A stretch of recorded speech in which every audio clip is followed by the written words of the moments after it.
Welcome back to The Explainer, everyone. I'm so glad you're here today because we're going to demystify something that honestly seems completely straightforward on the surface, but actually demands a surprising amount of rigor. I'm talking about citing a dictionary.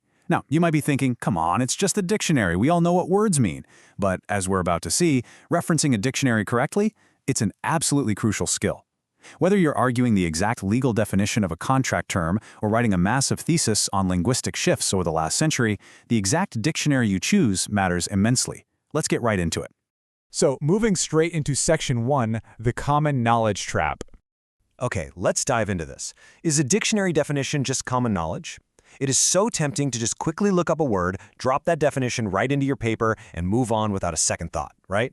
After all, dictionaries are literally everywhere. But think about it for a second.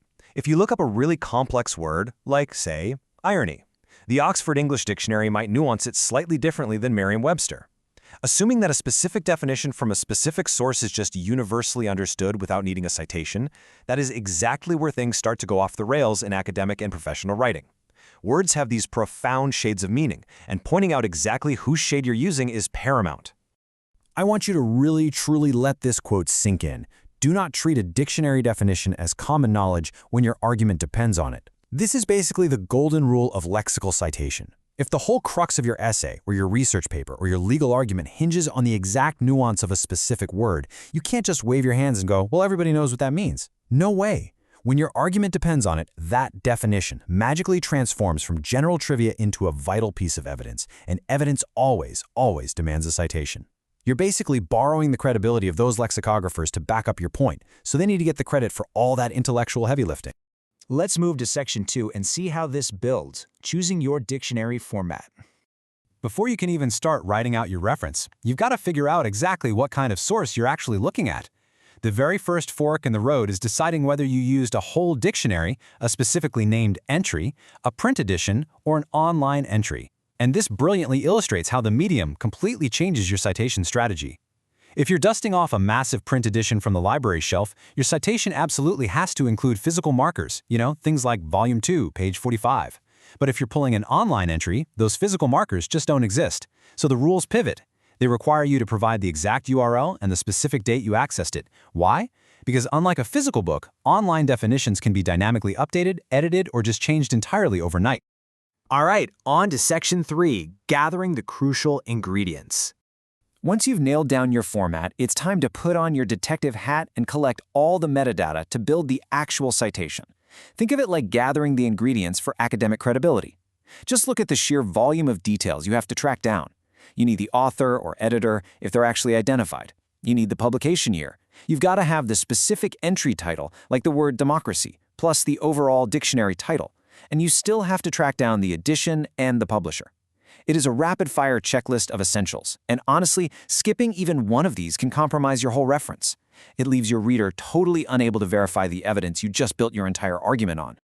Which brings us to Section 4, solving the author dilemma. We have to acknowledge the very real, very common panic that sets in when you look at a dictionary and realize, wait, there's no author listed here. It's just this massive book written by some faceless committee. But don't worry, there's a really clear procedure for this. Here is exactly how it works. Step 1. Always do your due diligence and check for a named author or editor. Believe it or not, highly specialized dictionaries actually do have them sometimes. But step 2. If there's no named author, the rules adjust for you. A lot of citation styles just let you bypass the author requirement entirely and start your citation directly with the entry title or the dictionary title itself. And the reason we do this is because the dictionary itself, the actual institution that published it, acts as the ultimate authority. It stands in for a specific human author. So the crucial point is how this actually translates into the body of your paper. For your in-text citations, the rule is pretty straightforward. You've got to cite the responsible author, the responsible organization, or the title, followed immediately by the year. This makes sure your reader can seamlessly connect the sentence they're reading right back to that massive list of ingredients in your bibliography. So, for example, if there's no specific author, your in-text citation right at the end of the sentence might just be open parenthesis, Oxford English Dictionary, 2023, close parenthesis. It's clean, it's efficient, and it connects the dots perfectly. Finally, we're at Section 5, generating the final citation. Okay, so you understand the stakes, you've chosen your format, gathered the metadata, and solved the author dilemma. To put all of this together, there's an incredible digital solution recommended in the source text, the Harvard Reference Generator, found at harvardreferencegenerator.co.uk. Now, what's really interesting about this tool is that it magically organizes all those complex rules we just talked about and generates a perfectly formatted Harvard reference for you. But you still have to be the brains of the operation.